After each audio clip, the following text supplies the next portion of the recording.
Nothing lasts forever.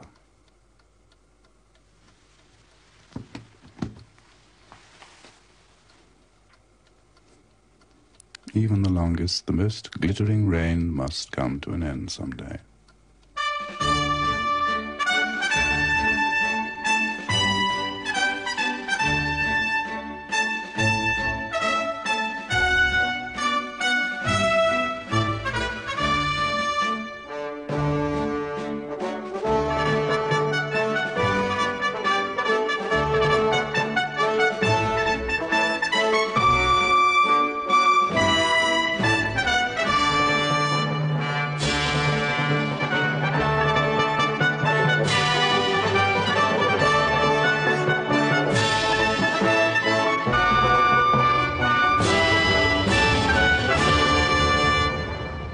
Could replace her. Plenty of contenders, old warriors, young pretenders. Lord Bilsborough, say, party chairman. Too old and too familiar, tainted by 1,000 shabby deals. Michael Samuels, too young and too clever. Patrick Woolton, bit of a lout, bit of a bully boy. Yes, it could well be Woolton. Henry Collingridge, the people's favorite. A well-meaning fool, no background and no bottom. What, me? Oh, no. I'm the chief whip, merely a functionary. I keep the troops in line. I put a bit of stick about it. I make them jump. And I shall, of course, give my absolute loyalty to whoever emerges as my leader. You'll have to excuse me now.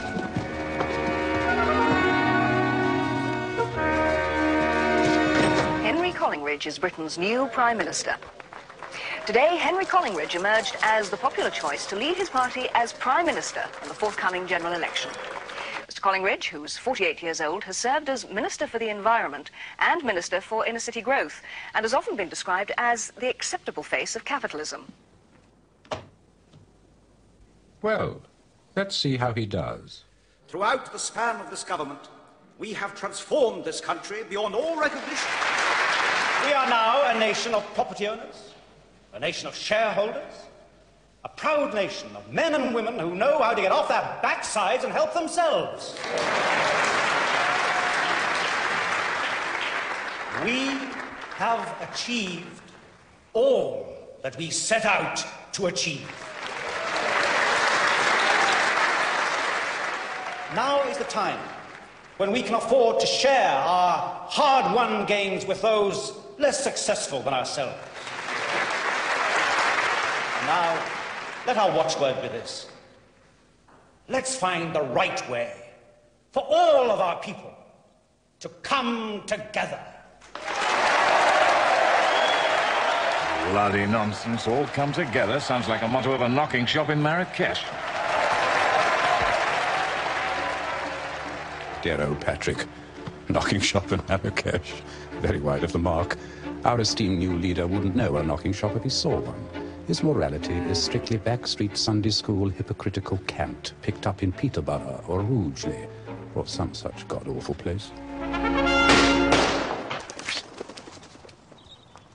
Not that one holds that against him, of course. Though we certainly started something when we let fellows like that climb up the greasy pole. Good boy. My own background, as you see, is somewhat different. But privilege carries responsibility. I am a loyal servant of the state, and proud to be so. Besides, I may not think highly of Henry Collingridge, but I believe he thinks highly of me. I have hopes of high office, I must confess, and have been promised as much by the man himself. But first things first, eh? We have a general election to win. Good evening, and welcome to Election Special. The polling stations have just closed, and we have a long night ahead of us. But early indications are that the government will be returned, but with a substantially reduced majority.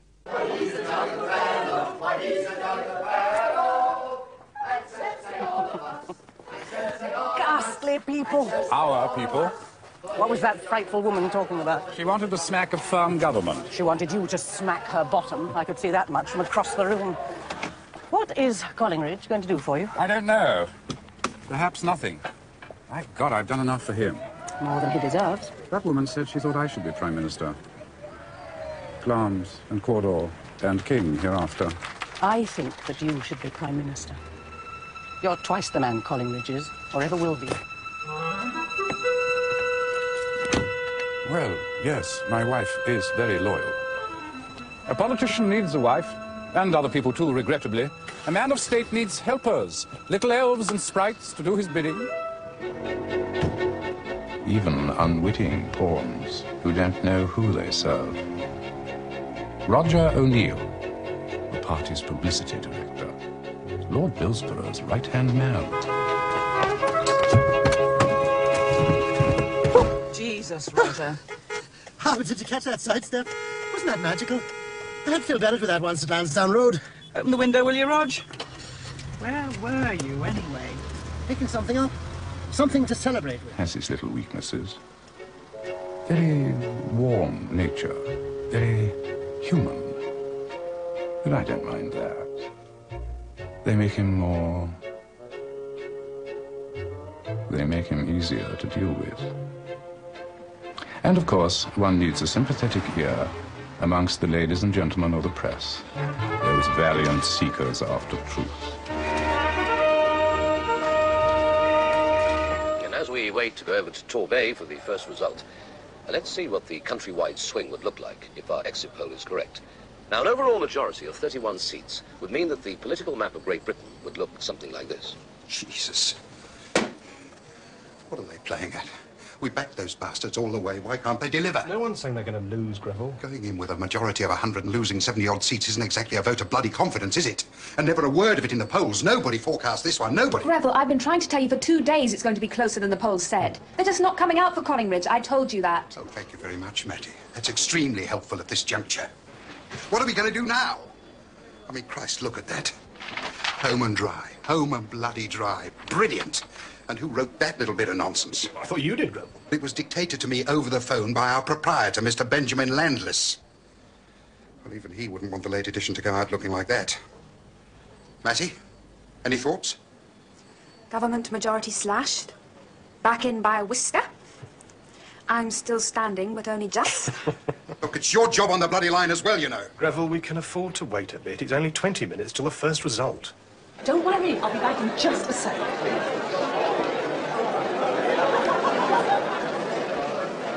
Come here, you. Jeremy is scared shitless. Well, I told him it'd be close. And I've told him that we're going to get our analysis out first, showing how his ad zapped the target voters in every category. Right. So if we win, headquarters will know they owe it all to us. And if we lose... If we lose, everyone will say we ran the best campaign ever, and it was just the lousy politicians that blew it. Rog, are you okay? Bloody hay fever. Fine. Fine.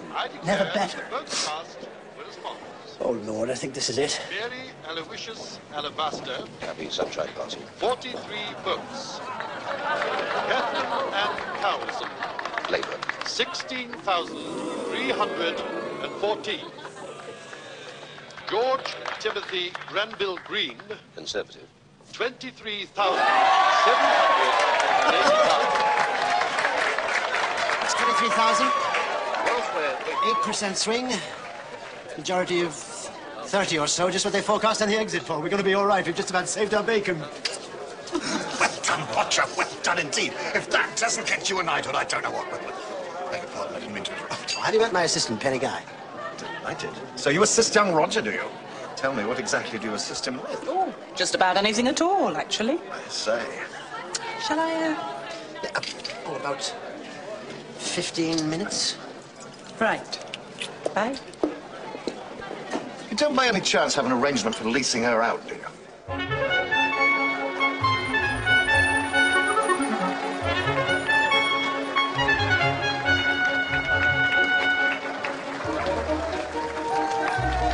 Excuse me, sir. It's all right, Constable. My name is Charles Collingridge, and here is my membership card. I'm sorry, sir.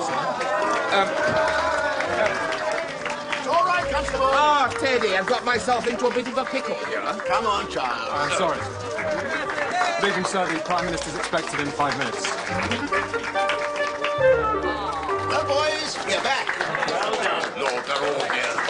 Teddy, is it all right for a chap to come and drink his brother's health? Absolutely, Charles. We're delighted to see you. Where's Hal? He's on his way, Charles. He'll soon be here. How? It could have been worse.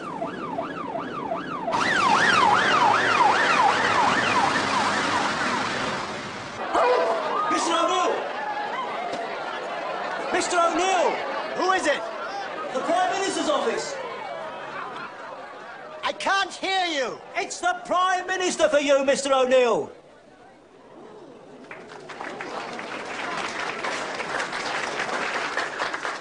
Hello?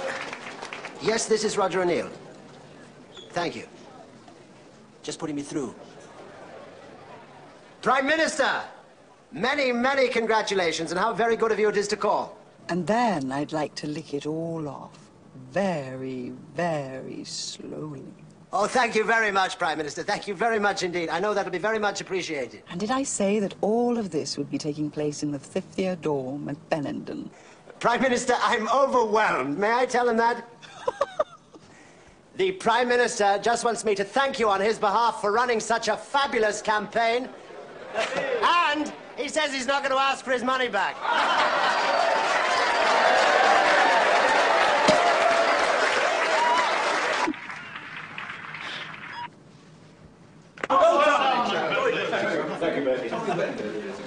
Well done, Michael. Thanks, Lucy. Isn't he lovely? Many congratulations, Michael. Thank you, Francis.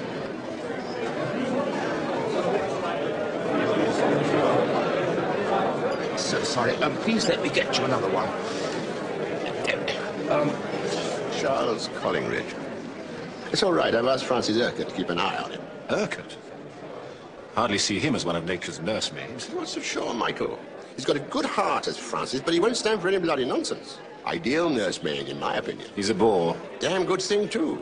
Dull dog, but sound as a bell. I get the strong impression he doesn't care much for me. You're younger than he is. You're clever and you make no effort to hide it. You're better looking than he is. And I'm Jewish. Well, quite. But the odd thing about Francis Urquhart is he'd never stab you in the back, however much he disliked you. Not when he left like Urquhart. Dying breed, more's the pity. Teddy. Ah, He's here. right. You coming down? I'll wait up here.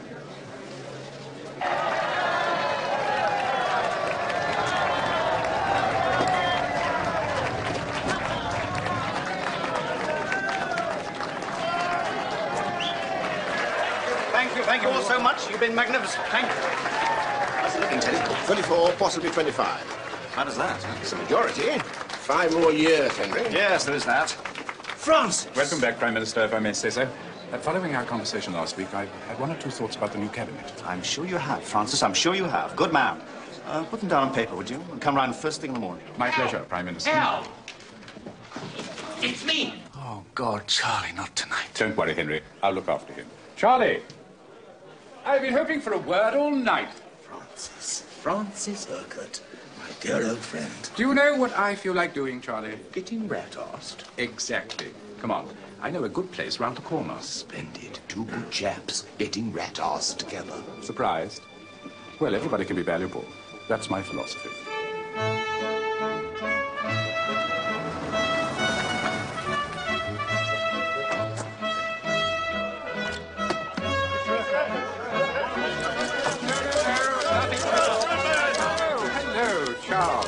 I hope you had a little bet on the winning team. You understand, I really Are you can't. here just to advise on the new cabinet, Mr. Urquhart, or is there a job in it for you? I advise the Prime Minister on many matters, as you know, and my advice is confidential. The word is that you're in line for a very senior cabinet position. Is that so? Now, you can't expect me to comment on rumors, nor to keep my Prime Minister waiting.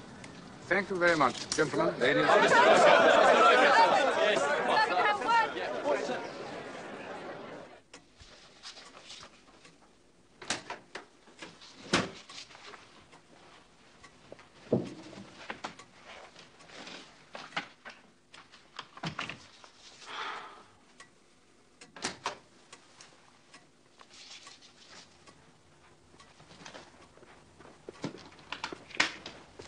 Sorry to keep you waiting, Chief Whip. He's ready for you now. If you'd like to come up to the study. Thank you.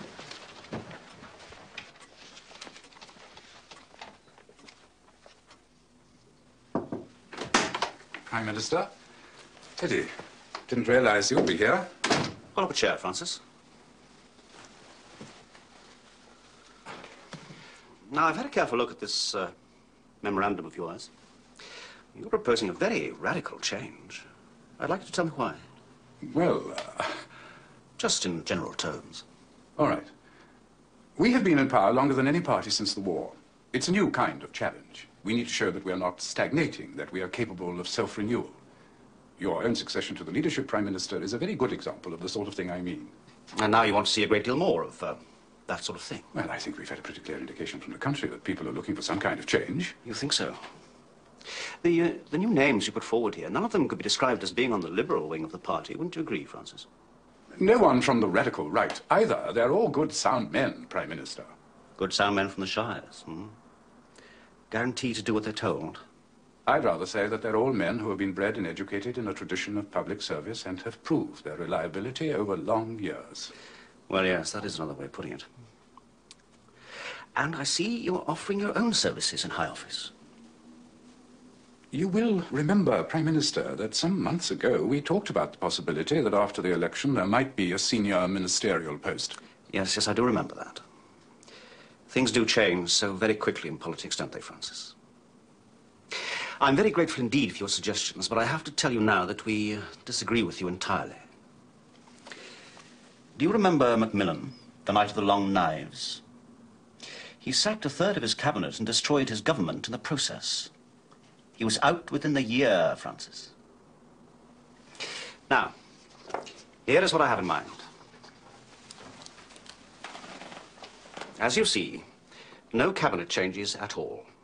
I'm sure it'll be seen for what it is, a sign of strength and sureness of purpose.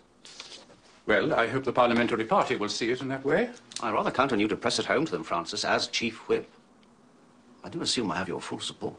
Of course, Prime Minister, that goes without saying. Good. I want you to know that I still regard you as a candidate for the highest office, but you are also the strongest and most deeply respected Chief Whip this party has had, I think I may say, since the war. With such a slender majority in the House, a good Chief Whip is more important to me than a good Home Secretary. You're too kind, Prime Minister. Much too kind. Nothing. Nothing. Not a damn thing. And then he had the gall to say that he counted on my support. He said his fate was in my hands, Elizabeth. Melodramatic twaddle. Is it? What? Isn't there some truth in it? Isn't his fate in your hands? No, no, no. I'm in charge of discipline. But I can't deliver if my troops are disaffected. But aren't they disaffected now? His weakness, his refusal to take responsibility for firm leadership, it's going to bring this government down sooner or later. Yes. And sooner rather than later, in my view. Unless... Unless he were to relinquish the leadership. He won't do that. Unless a better man were to take the leadership from him.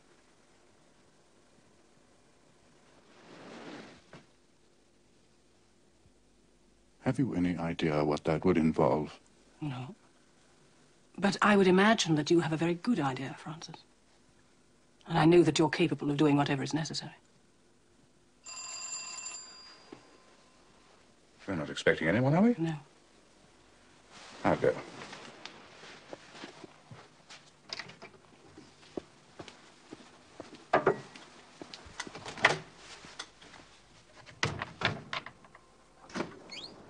Mr. Urquhart, Mattie Starr in the Chronicle. I'm sorry to disturb your tone, but I've been trying to contact you all day. I really would appreciate some help in understanding the thinking behind this really surprising announcement that there aren't going to be any cabinet changes. I'm sorry, I don't mean to be rude, but I have no comment to make. Mr. Urquhart, that's a great story, but I don't think you'd like us to run it. I beg your pardon.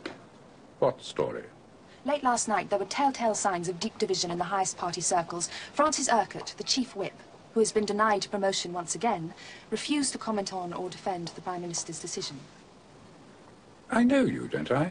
Aren't you the new girl Greville Preston took on when they pensioned off old Cecil Roach? I'm the newish political correspondent on the Chronicle, Mr. Urquhart. Ah, yes.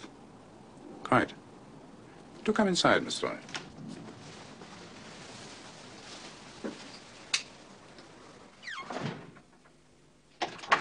Oh, let me take your coat. Good evening. Good evening, Mrs. Urquhart. Miss Storing, a journalist. We'll talk in my study, Elizabeth, then you won't be disturbed. My wife likes to listen to Wagner in the evenings, Miss Storing. Do come in.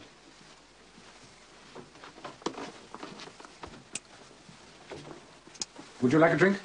I'll have whatever you're having. Whiskey, all right? Thank you. Broek Claddock, if you know your malts. Thank you. Do sit down.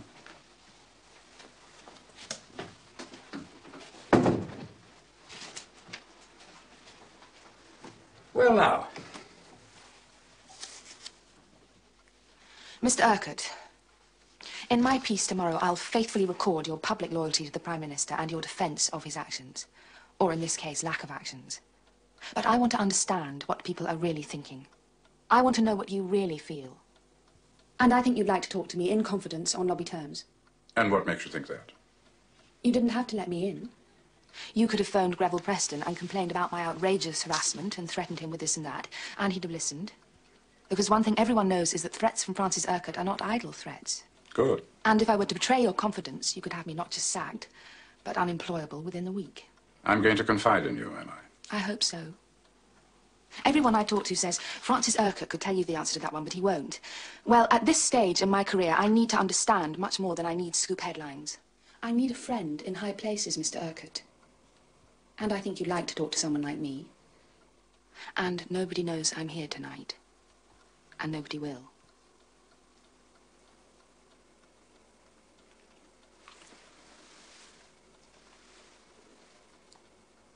Perhaps you'd like to ask me questions, Miss Storing. Mattie, please. Yes, Mattie. There really is a lot of rivalry and dissent within the cabinet, isn't there?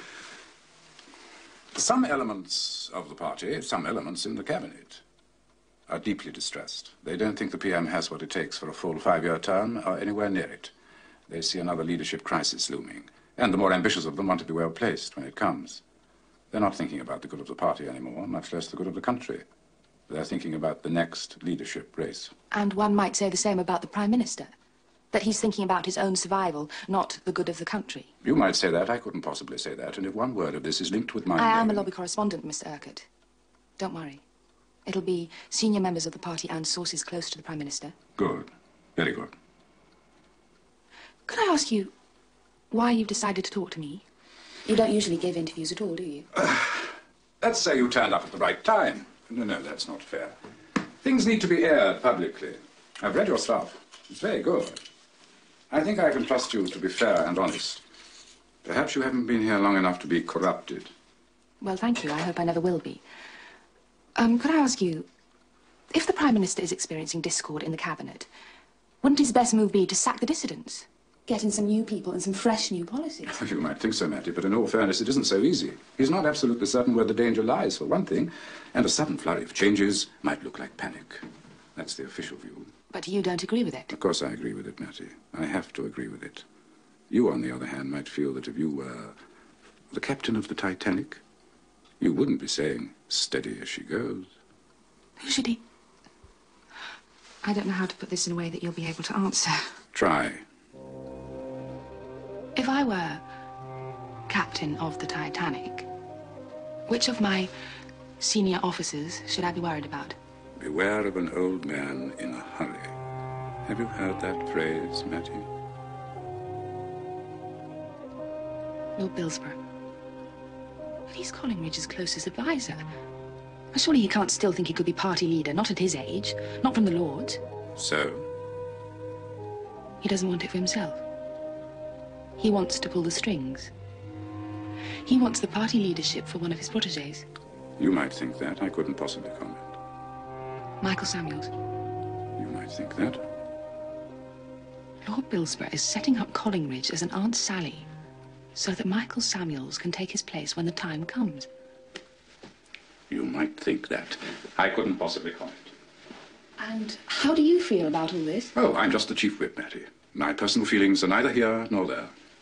I look after morale and discipline amongst the backbenchers, keep them up to the mark, listen to their problems, help them out when I can, administer some sharp kicks up the backside when that seems indicated. Just like a prefect, head of house sort of thing. I'm sorry, that sounds very cheeky. Not at all. That's exactly what it's like. Everyone says you're very good at it. I believe I am, Mattie. I believe I am. Thank you so much for being so generous with your time. I really appreciate it. Not at all.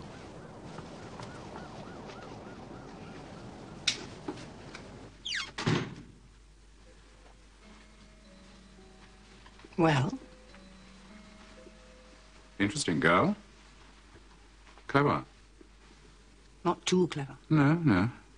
Just clever enough, I should say. I think she might be just the little friend you need, Francis. A political correspondent with her way to make, I mean.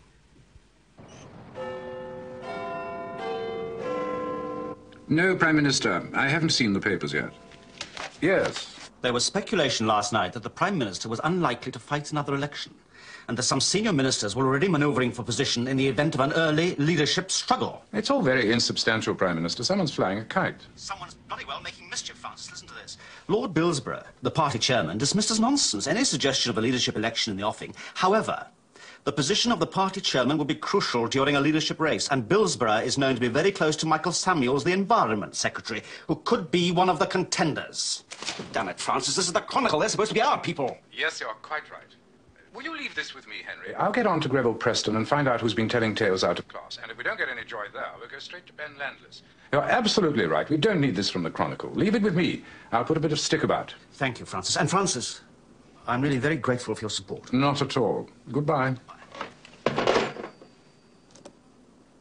Now then, Mr. Stoat, you seem to have got yourself into a bit of a mess, and you haven't done a lot for the image of the party either, have you? No. No, Chief Whip. I'd like to say how terribly sorry I am. You should have thought of that before. Can we do anything for him, Stamper? Not easy, Chief Whip. I've talked to the sergeant, and he's understandably reluctant to believe our friend here stopped his car to ask the way to his own bloody constituency. Dear God. I'm really Do awfully... shut up, Stoat. Sorry? However, I did eventually persuade him to stretch a point. He won't be proceeding. Really? Oh, my God. I can't begin to tell you how grateful I am. All right, Stoat, you've been lucky. Heard something else funny about you the other day. Heard you were thinking of abstaining on the second reading of the Environment Bill. What? Don't. No. No, of course not. All right, Stoat, take yourself off and try not to be such a damn fool. And if you must use whores, for God's sake, go to a decent knocking shop where they understand the meaning of discretion. Stamper will give you a list if you don't know any yourself. Yes, right. Thank you very much. I'm so very... I mean, if ever there's anything at all, I... Yes, yes, yes. Off you go now. Goodbye. And, well, thanks again. What a frightful little man. Where do they find them these days? God knows. If I had a dog like that, I'd shoot it. Well, yes, quite.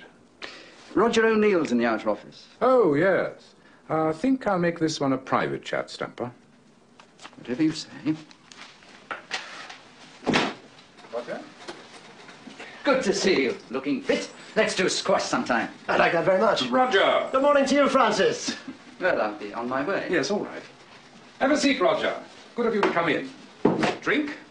Well, it's a bit early in the morning for me, but... Well, if you're offering... Whiskey? Ah, sure, why not? Wanted to thank you for the good job you did for the party in the run-up to the election. There were one or two who wanted to make you a scapegoat, but I'd have none of that, and neither would the PM. Good God, I hadn't realized anyone was blaming me. You're not having one yourself? It is a bit early in the day for me.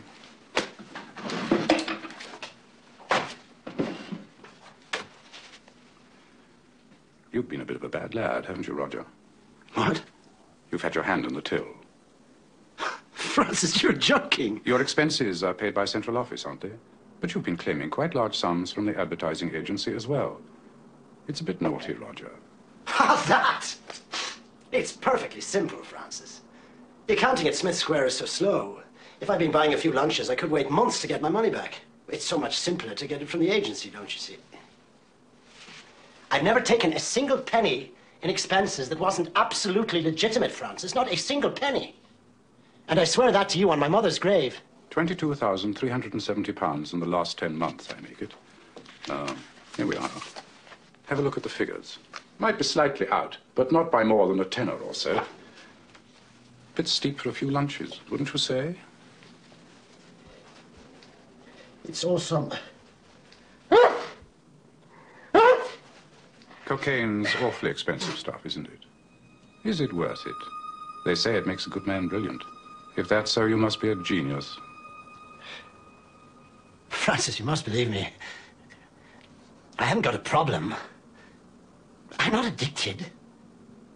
I just use it occasionally for recreational purposes and now and then when I have to work late. I understand, Roger, but there are not many who would, are there? And I know this sounds old-fashioned, but isn't it illegal?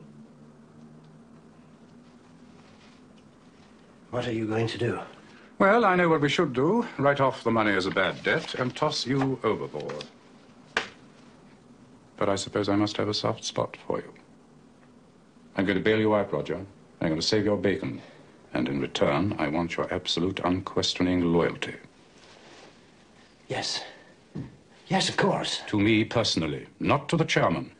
I need someone I can trust to keep an eye on things and help out in general. Anything, Francis. Anything at all. All right, Roger. Now listen to me very carefully. Why are we consorting with socialists tonight? Isn't that against the rules or something? Oh, not a bit of it. Steve Kendrick's not a bad skin. We used to work together years ago. He's going to be very pleased with me tonight. Bit of a flash kid, don't you think? Fancies himself. Fancies you too? Oh, everybody fancies me, except you. Here he comes. Teeth and tits. One for you, and one for you. And I rather gather you've got something for me. Yes. How do you fancy being the star of Prime Minister's Question Time? Mr. Kendrick! Number 6, sir. I refer the honourable member to the reply I gave some moments ago. Mr. Kendrick! Will the Prime Minister explain to the House why he is not going ahead with the promised hospital expansion programme?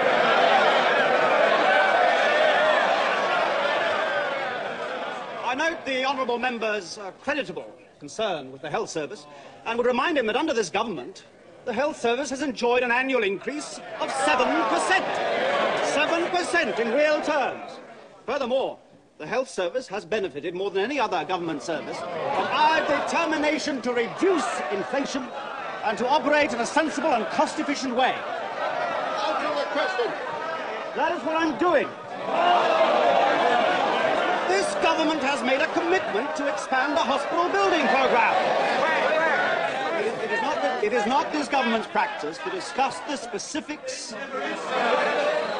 It is not this government's practice to discuss the specifics of new spending plans in terms of precise dates.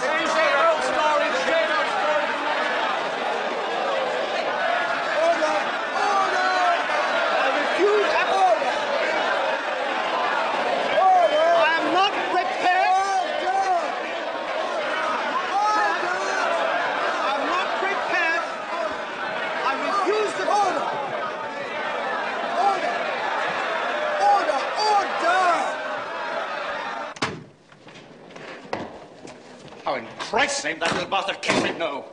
The Cabinet didn't hear about it until this morning. That wouldn't have given him time. It must have leaked out of yesterday's Cabinet Committee meeting. Peter Mackenzie was very upset about the cuts. Well, he would be as health minister, but I don't think he would have leaked to an opposition MP. Then who did, Francis? I want him found. I want an example made of the bastard. I think it was someone who wanted to make things difficult for you personally. That's why it was leaked to Kendrick rather than the press. I think we have to face the fact that it may be someone very close to you, Prime Minister. Someone you've always trusted and who now wants to break you. Henry, I've just heard. I came straight over. Later, Teddy.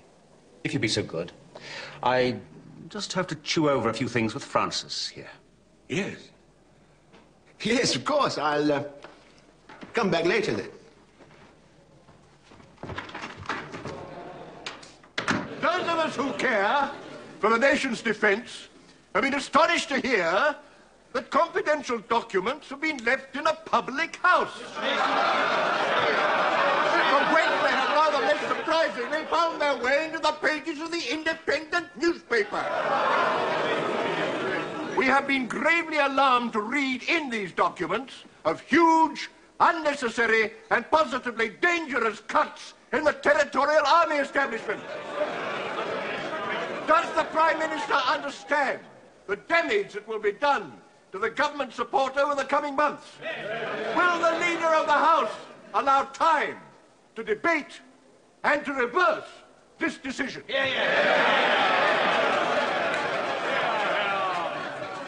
I would remind my right honourable friend that to discuss the contents of the stolen document is tantamount to condoning an act of common theft. Point of order, Mr. Speaker. Point of order, Sir Jasper Granger. Would you not agree, Mr. Speaker, that not to discuss the content of this stolen document would be a breach of faith, a betrayal by the government of its most loyal supporters?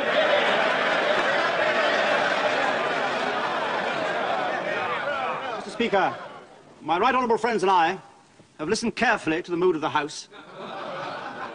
In the light of representations put from all sides today, the government, which has always prided itself on being a listening government, the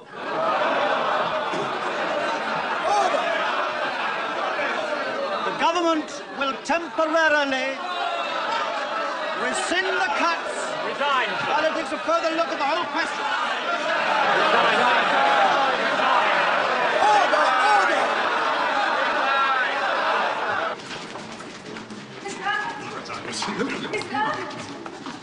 Could you spare me a few seconds, please? Oh, Miss Mattie Storin. Yes, I think I could find you a few seconds. Let's go over there. I've been following your work with interest. So has the Prime Minister, though he's not quite such an admirer. He had a terrible day today. Not unknown for a Prime Minister to change his mind. Though we're not often privileged to see him do it in public, eh? Well, it'll all blow over, I dare say. Will it? 2 major leaks in less than a month. Where are they from? I don't know, my dear. I'm responsible for the backbenchers, not the Cabinet. Though I dare say I'll be asked to find out. The leaks are coming out of the Cabinet. And the Prime Minister is ordering an investigation into his own closest colleagues. You might think that. I couldn't possibly comment. Thank you. All right, don't tell me about it. Do something about it. That is exactly what is wrong with this goddamn country. Everyone wants to give you their analysis of what's wrong and why nothing ever goddamn works. Nobody wants to get off their butt and make the goddamn thing work. London, Jesus, I'd rather run a business in the Solomon Islands. Thoughts of a newspaper proprietor. You may be right. Oh, God. What's you working on? It's the thing about the leaks. Urquhart's leading the witch hunt. I do think he has a sort of, I don't know, magnetism about him. Kissinger syndrome. The aphrodisiac effect of power. I guess that must be it. Not much chance for the likes of me, then. Women don't exactly tremble at the naked, unbridled domination of the deputy editor. Well, no. You have got a nice face, though. I don't know what's the matter with him, Francis. I feel he's not listening. As though he doesn't trust me anymore. He owes it all to you, Teddy. Surely he recognizes that. But I know what you mean. I don't think he trusts any of us anymore. It's very distressing, Francis. How can we help the man when he won't let us help him? Well, I'll continue to put the fear of God into the troops as long as I can. But there comes a time, we're nowhere near it yet, of course. Yes, quite. Yeah. You will keep me informed, won't you, Francis? Now more than ever, he needs wise counsel. Of course I will, Teddy. Goodbye now. I think Lord Bilsborough's starting to lose touch a bit. Shame. Used to be a hell of an operation in his day. Well, work to do. Well, yes, a couple of leaks are all very well. But it takes more than that. A big scandal, perhaps. A political scandal. Or a scandal about something people really understand. Sex. Or money. £50,000, Mr. Urquhart.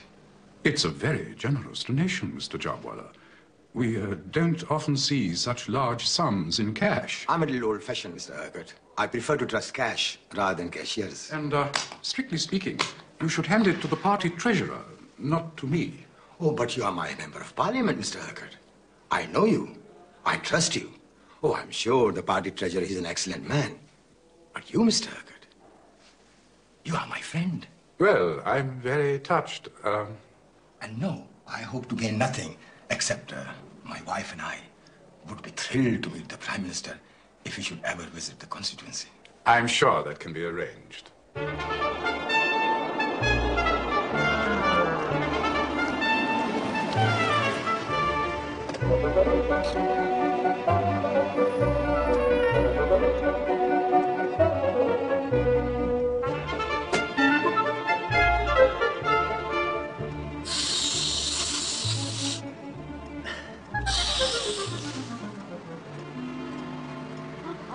Accommodation address, 3-month payment in advance. That's fine.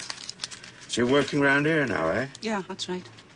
And the name is? Collingridge, C. Collingridge. Right. I might look you up myself one of these days. Do you specialise at all, like? Yeah, verbal abuse and colonic irrigation. Oh. Bye, then. Bye.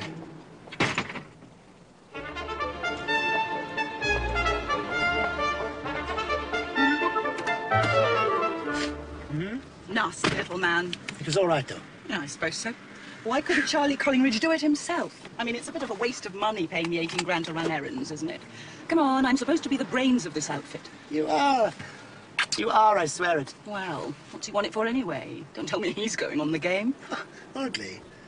PM's brother needs to be careful. Sure, I don't know what he wants it for. Spanking mags, for all I know. Using his real name? Well, ours is not the reason why.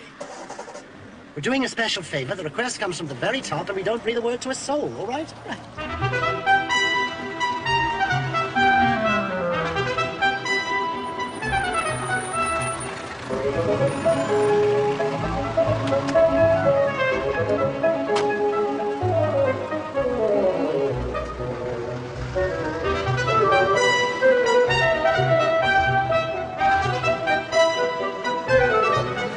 You wish to open the account with? £50,000. Excellent.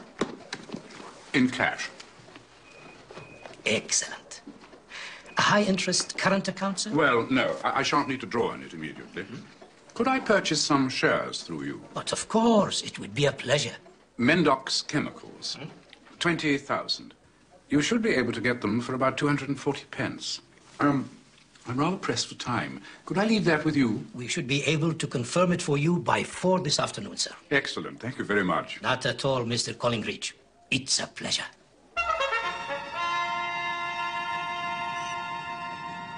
Junior Minister of Health, Mrs. Makepeace.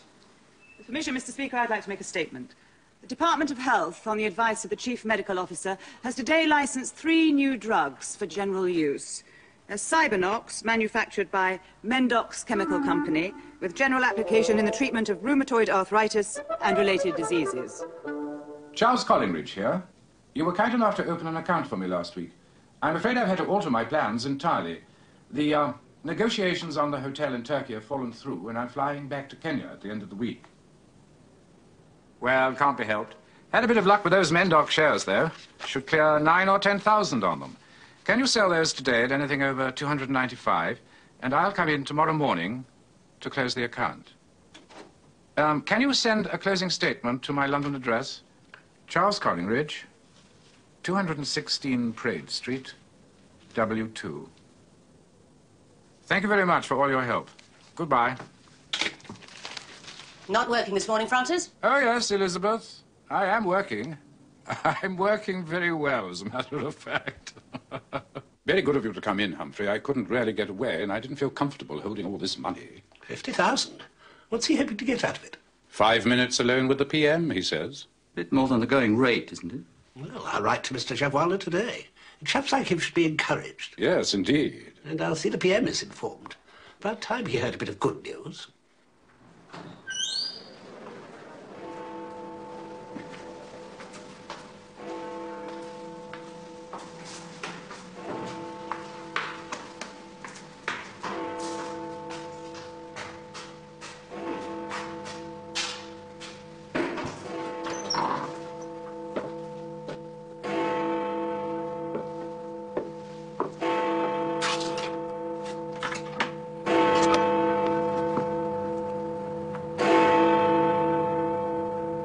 Mr. Urquhart.